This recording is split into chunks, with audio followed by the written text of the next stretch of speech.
Top of the morning, Dan and Amy. That outgoing grade school drama teacher the Canadians made their Prime Minister, Justin Trudeau, took to a podium to decry the tariffs that Trump imposed on Canada and Mexico, suggesting, again, that the real motivation for Trump is subjugation of the Canadians, and that these tariffs, the reciprocal tariffing, as Trump calls it, will only result in Canadians and Americans both being hurt.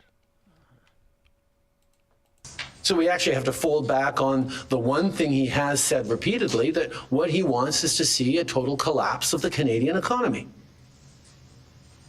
because that'll make it easier to annex us, is the second half of his thought. Now, first of all, that's never going to happen. Yeah, it's never going. We will never be the 51st state. But yeah, he can do damage to the Canadian economy, and he's started this morning. But he is rapidly going to find out, as American families are going to find out, that that's going to hurt people on both sides of the border. Well, a couple of things. One is nobody can do more damage to the Canadian economy than did the socialist Trudeau and his party. That's number one. I mean, for a guy who locked down his country, talking about what an outside party can do to damage their economy is really rich. Secondly, while I am a free trader, to listen to protectionist socialist hacks like Justin Trudeau lecture anybody about trade is laughable, because, of course, all of these socialist presidents and prime ministers of Western nations, minus Malay and Argentina, are protectionists themselves. Right. So, I mean, they have no moral standing on the issue. These are not free traders. It's not Frederic Bastiat you were listening to as the Prime Minister of Canada. The guy's a joke. He's a joke.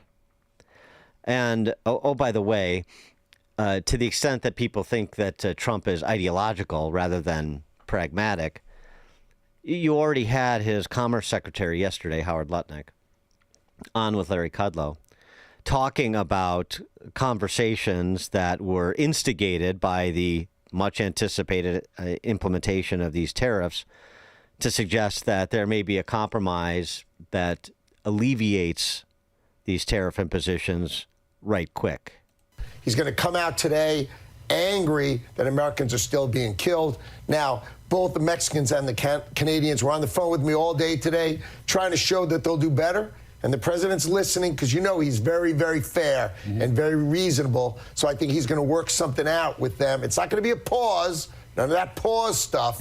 But I think he's going to figure out, you do more, and I'll meet you in the middle some way. And we're going to probably be announcing that tomorrow. So somewhere in the middle will likely be the outcome. The president moving with the Canadians and Mexicans, but not all the way. Yeah, and so that was Lutnick yesterday. So he's talking about as soon as today, you may hear movement on this issue from the president. In addition to that, I mean, just remember, before we get too worked up about this, Trump is not making philosophical arguments for an autarky. He's making the kind of arguments he did yesterday in the joint session, during his speech in the joint session of Congress, about fairness. If you don't make your product in America, however, under the Trump administration, you will pay a tariff, and in some cases, a rather large one.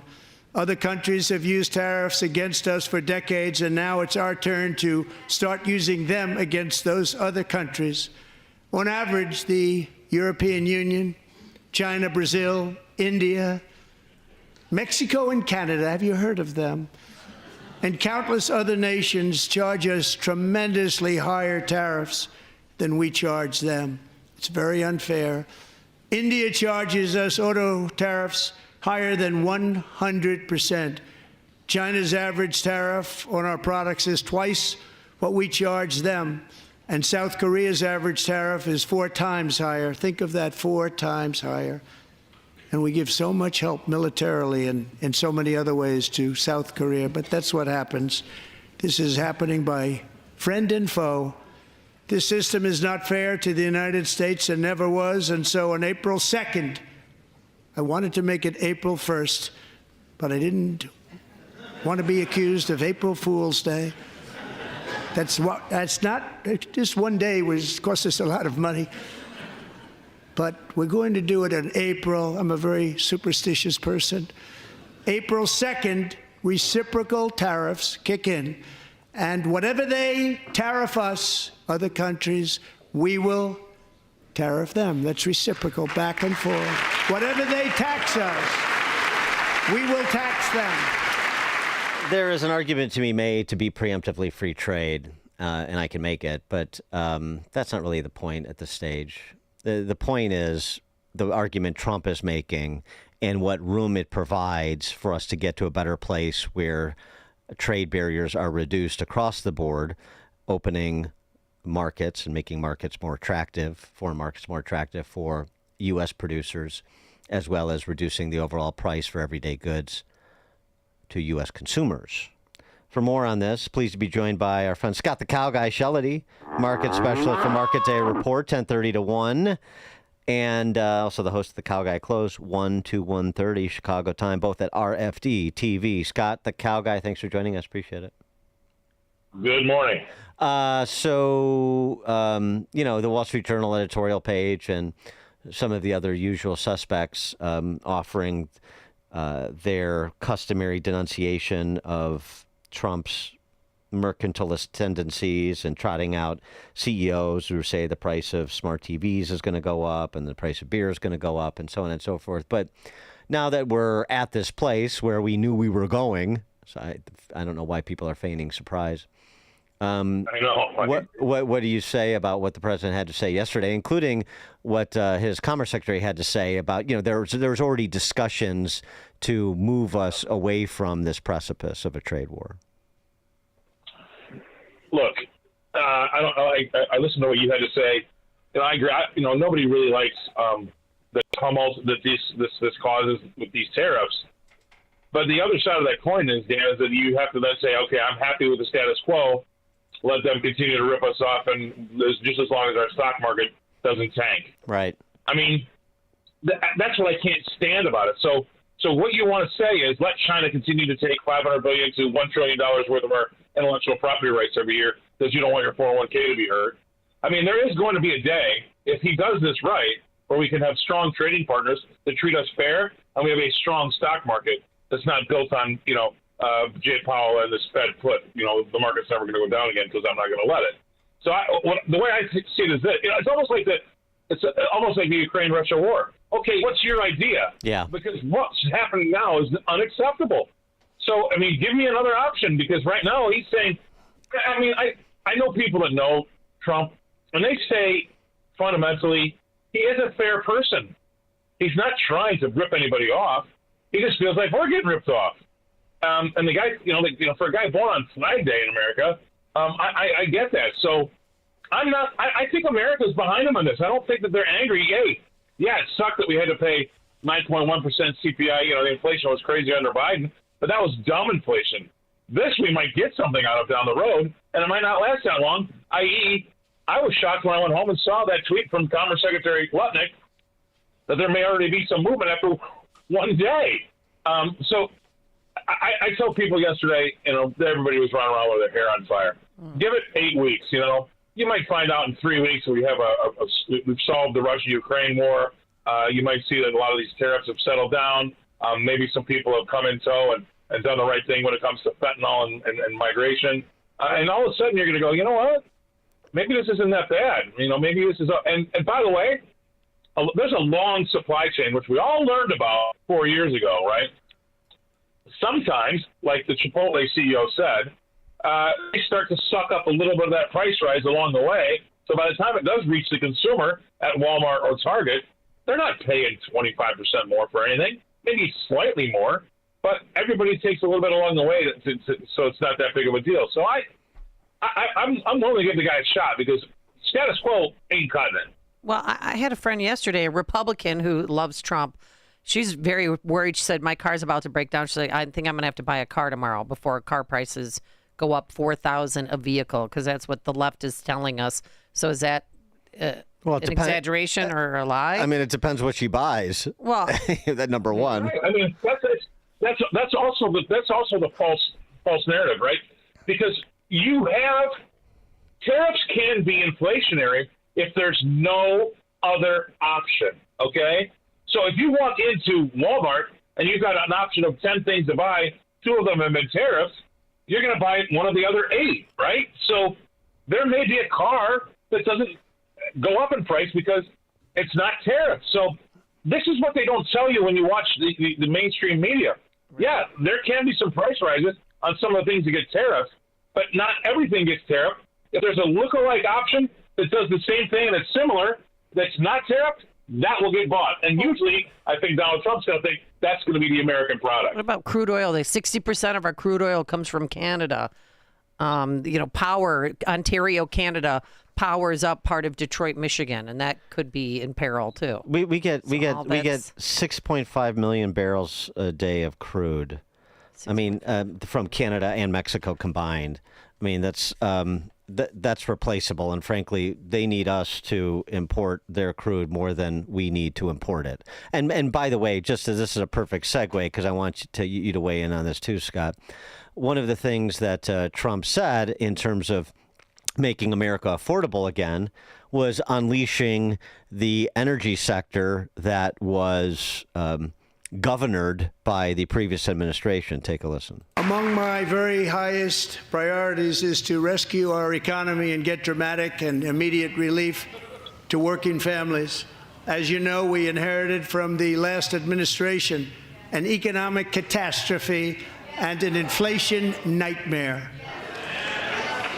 Their policies drove up energy prices, pushed up grocery costs, and drove the necessities of life out of reach for millions and millions of Americans. They've never had anything like it. We suffered the worst inflation in 48 years, but perhaps even in the history of our country. They're not sure. As president, I'm fighting every day to reverse this damage and make America affordable again. A major focus of our fight to defeat inflation is rapidly reducing the cost of energy. The previous administration cut the number of new oil and gas leases by 95%, slowed pipeline construction to a halt, and closed more than 100 power plants. We are opening up many of those power plants right now. As you've heard me say many times, we have more liquid gold under our feet than any nation on earth, and by far. And now I fully authorize the most talented team ever assembled to go and get it. It's called Drill, Baby, Drill. Yeah, reducing one of the big inputs when it comes to producing and delivering a product, that'll bring prices down. Oh, well, absolutely. I mean, that has to be his first thing. I mean, he's got a difficult job ahead of him. Inflation is bubbling up. I mean, that's something he's going to have to fight. But the one thing that he could really help him right away is lower oil prices because, energy's in everything it's in the things you wear, it's in the things, it's the transportation of the things you wear or the things you eat. I mean, it's part of everyday life. And if you can bring that down by 20%, you're going to be off to a great start because he does have a difficult time. I mean, yes, there are going to be some things that are a little bit more expensive because of the tariffs. That's going to be the problem. Yes, the Biden administration poured $10 trillion in 4 years into our economy. That money supply has not gone away yet. So when you pour that much money into an economy like that, it has to work itself out, and it's not done it yet. So we still have CPI and PPI that are still ticking higher. So he's got like a golf shot in front of him, Dan, where he's got to go under the bush and over the tree.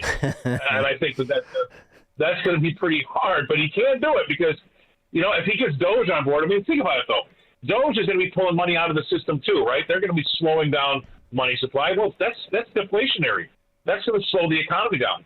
I mean, I think Trump's going to have to suffer through a short-term recession here because look what the Atlanta Fed already put out. The Atlanta Fed GDP now, at February 4th, it was around 4% for the quarter. Now it's down about minus 2.3. And that's because we're sucking money out. We're not spending it like we were. We've got a non-farm payroll number this Friday. Under Biden, we could always expect most of those jobs to be coming from government jobs and money from the government. Well, you take that out of the equation, and it doesn't look as good. Biden, all he did was flood the system with money so that it never looked like we would go into a recession. Meanwhile, we were probably in a recession, but it was because of the $10 trillion that they were flooding it with that it never printed a negative GDP. So we're going to get back to truth in banking and truth in the economy. I mean, Trump's going to be all about uncomfortable truths.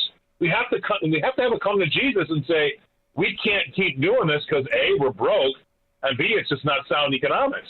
Yeah, I mean, that really is the dynamic. And this is why it's so frustrating, because you're getting lectured on protectionism by protectionists. You're getting lectured on, fiscal responsibility by, fiscal spendthrifts. I mean, it's just so tiresome, but they get away with it because so few people have a basic understanding of economics, and most of them are in public office. I mean, that's the thing. That's the thing that's just so frustrating about this position we're in, and and decrying the policies that Trump is reversing that got us into this place, as well as policies that were in place that he's extending for other reasons, like tariffs, in previous administrations. It's just very frustrating, the lack of attention span and ability to assimilate basic economic information, and that's, I guess, what the left is really counting on. Yeah, 100%. I mean, I'll give you two things, right? We'll start with Justin Castro. What he did with that trucker strike is unfathomable. I mean, it's unforgivable. I mean, that was like he took over those people's bank accounts. Yep. When we talk about that happening here today, people go, no, that can never happen. Well, it happened in Canada. It happened in Canada. And by the way, if you want to bet against Canada and the U.S. in a trade war, and you want to take Canada's side, good luck to you, by the way. Anyway, yeah, right. That's one issue. Number two is, how about this? I'm going to go back to the beginning of this Russia-Ukraine war. I know Putin's he's a horrible person. I get it. But you know what? Ukraine is not a democracy. It never was. I lived in London for 16 years. The NATO would often say, it's 25 years before Ukraine could get into NATO because it was the dirtiest country in the world. They were the dirtiest country in the world. It'll be 25 years before they get into NATO. All we had to say, all Kamala Harris had to say when she went over there was, don't worry, Putin, they're never going to be in NATO, and we would have saved 1 million lives. But no, we couldn't say that because I don't know why we have to defend this democracy, which it's not. He's just a mini Putin. He hasn't done the bad things that Putin's done, but he's thrown the church in jail, his competition in jail. Mm-hmm. He's shut down the church. No election. I mean, from one thing to the next, he acts like Putin, except for he hasn't done the things is quite as bad. It's not a democracy. Stop saying we're going to be saving a democracy. We're just dealing with a miniature Putin. Well, I think Americans, too, are sick of funding their war that's not going anywhere and could last even longer. We'd spend even more billions of dollars, that's for sure. Wait, what did you, when you talk about the jobs numbers this coming week for last month, for February, not that we're to put too much stock in those numbers anymore, but what are you suggesting we're going to see?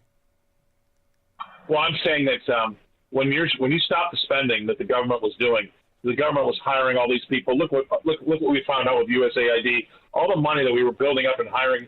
I mean, heck, we were about to hire 87,000 more IRS agents, right? So if you stop that spend, and that was what they were doing, they were pouring our tax dollars into the economy so that they wouldn't see the economy shrink. But here's how bad. See, they can't even cheat. They're so dumb. We were spending 5 U.S. tax dollars to buy 1 GDP dollar. Mm-hmm. That's how bad of a deal we were getting. So they were having to spend 5 times more money to buy $1 of GDP so that we wouldn't have a negative GDP, and because they didn't want to have to worry about calling something a recession for 2 quarters in a row. We would have had a recession had they not been spending that money. And your point is, yeah, and your point is pull back the government spend and provide more operating space for the private sector, and you're going to see more investment, and you're going to see more investment, and you're going to see real economic growth. But it's not a light switch. It's going to take time. Yeah, but no, you're going to have a recession before it happens. Absolutely, yeah. And I think, you're going to have a couple of quarters of negative growth, and he's going to get lamb-blasted. But in the end, it's going to be healthier. Go look at a chart of the S&P 500, folks, anybody out there, from 2008 and 2009. It goes straight up. It's almost like somebody said to Jay Powell, you aren't letting the market go down ever again. You can't have – that's not life. That market never gets better and heals itself. It's fake. So look at that chart. Go back all the way to 1970 where it slowly rises 8 to 10% for 20 or 30 years, and all of a sudden you get to 08, 09, and it skyrockets. It's not normal. And I think Trump sees that and wants to get back to a normal. I mean, come on. In my business, we got young kids getting out of college that think 24, 25% is a normal return on the stock market. You're out of your mind. And they all own Bitcoin too, so they think like, you know. Oh, right. And I'm an idiot. I'm an idiot because I don't like Bitcoin. I get it. Whatever. I can't wait to retire. They can have it. Scott, the Cow Guy, Shellady, market specialist for Market Day Report, 10:30 to 1, as well as host of the Cow Guy Close, 1 to 1:30, both at RFD-TV. Scott, the Cow Guy, thank you. All right, see you guys. Thank you. And he joined us on our turnkey.pro answer line. The more you listen, the more you'll know. This is Chicago's Morning Answer. Morning Answer on AM 560. The Answer. We always use M13. They can print anything. They design and price match. M13 does amazing work. M13 Graphics has helped make our brand stand out.